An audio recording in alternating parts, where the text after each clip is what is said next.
Hello, I hope you're all doing good. Today I'm chatting a little bit about goals because I'm obsessed. I love talking about all things goals. I've written a new book called Breaknance, and that is all about how to set and get goals in a way that I found really useful because I have goals which to me, it's very hard to see the steps in between. And it's then like, well, what should I work on? What should I focus on? I know exactly what I want. I just don't know how to get there. And Breaknance has been my synthesis of different neuroscience and psychology research to make almost a guide for getting goals. And one element of that is about who I believe I am, which is something that I did not take into account at all really before when I was getting a goal. I was like, hi, I'm Julia, and I want to be this, or I want to achieve X, Y, Z, without really thinking about who Julia will be when she has achieved X, Y, Z.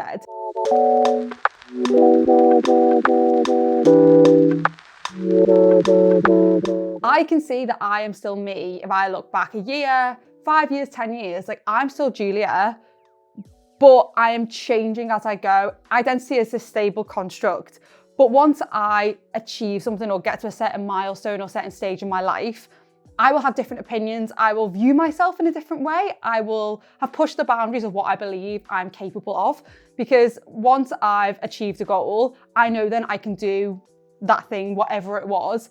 Whereas now, when I'm sat here, if there is something that I really want, but it seems huge, I just don't have the self-belief that I can get that thing. Or I might have some inner belief like I can do it, but because I haven't done it yet, I haven't proven to myself that I can do it, it's easy for self-doubt to creep in. So by asking myself 4 questions, this helps to pull the goal towards me by making myself be more like the Julia who has already achieved that goal. So the first question I ask myself is, who will I be? Who will Julia be when I achieve this goal?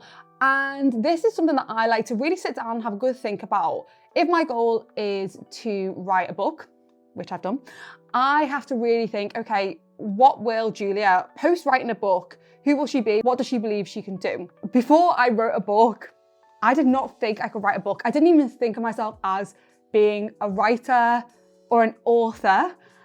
And that's really hard. And this comes from my self-identity around writing.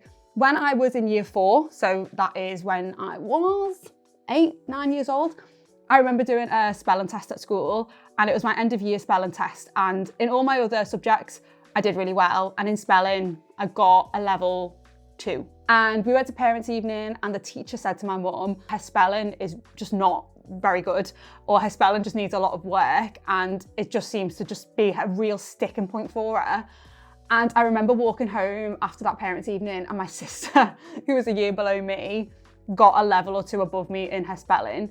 And from that moment, I can see it now, walking down my street to my house and my sister being like, I got a level 3. I got this label of I'm not good at spelling. That didn't impact me for a while. I just had this thing in my head. I got a little bit more wary around spelling and a bit more self-conscious about it. And I thought people would think that I didn't know what I was doing because I couldn't spell certain words.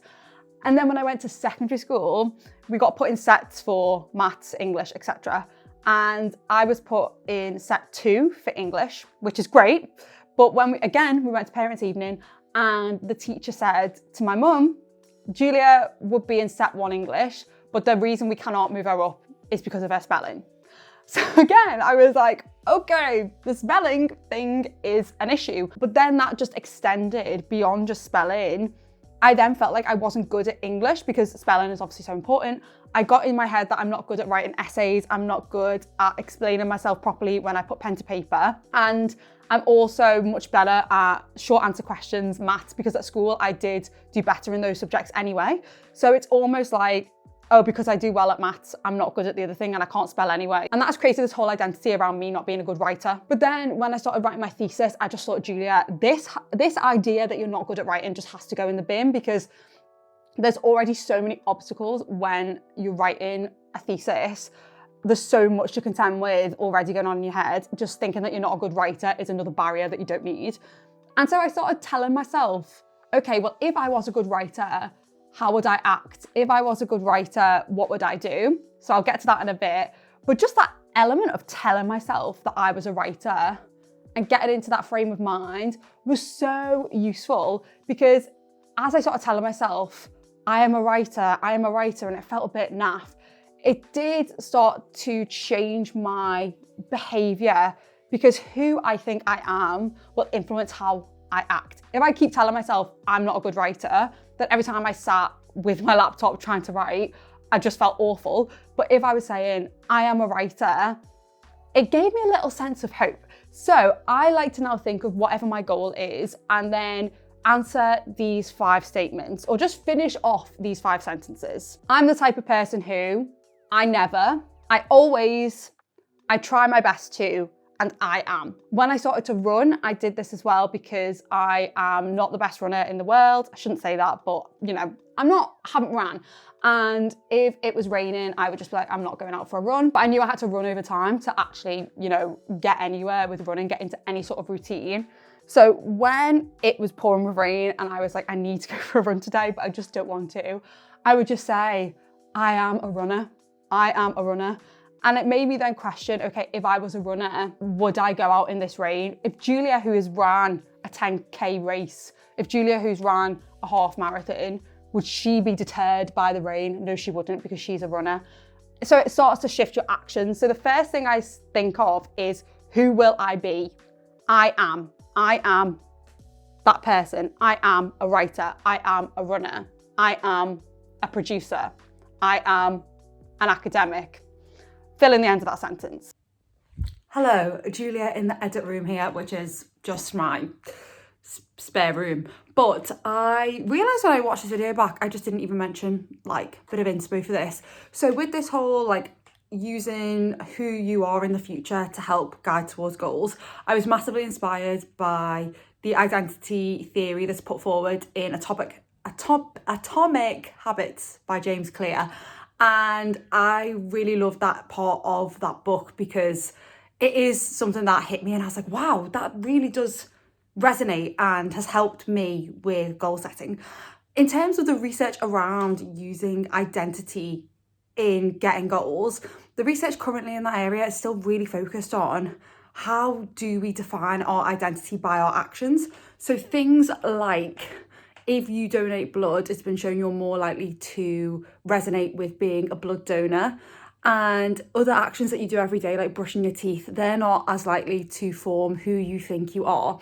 There hasn't been an intervention yet which has shown you can alter your identity and that can help you get goals. And now let's get back to the video. The second thing I like to ask myself is then going from who will I be to what will I do? Because it's all well and good saying, I am a runner, but then if still I'm not running, my brain is just gonna go, what are you talking about? You're a runner, but you've not even put your trainers on, like, you're not a runner. It's about using the prompt of saying, I am a runner, to inspire action. Now, what I used to fall into the trap of doing is, if I was thinking, well, if I was a runner, I'd be out and I'd run 20 kilometers every Saturday because that's what runners do. It's about initiating the tiniest action, like the tiniest action that will prove to me that I am what I say I am. And this is not just in, say, you're trying to go to the gym and you're telling yourself, I am a bodybuilder or whatever it is. It's not just about when you go to the gym, because when you're at the gym, that is something that is confirming that identity to you. When I'm out on the run, that is already sort of confirming, okay, I'm a runner, I'm out on the run. It's in all of the small moments as well. So like, what do I do when I'm in my downtime? What do I think about when I'm sat on the couch? Who am I following online? What type of content am I consuming? How am I powering my body? All of these different things contribute towards that identity. It is in those small moments that really confirms who we are to ourselves. So what I've started to do is take my goal and think of up to 10 small things that can prove to me that I am who I say I am. And these can be like so tiny that it doesn't even really change your day at all. If you're thinking about, I am a runner and you're trying to run, that could be something as, okay, one small action would be, I stretch my hamstrings when I get out of the shower, like I do a little stretch. Like, and that's showing that you're taking care of your muscles. It could be, okay, I'm gonna eat a banana in the morning because that gives me energy throughout the day.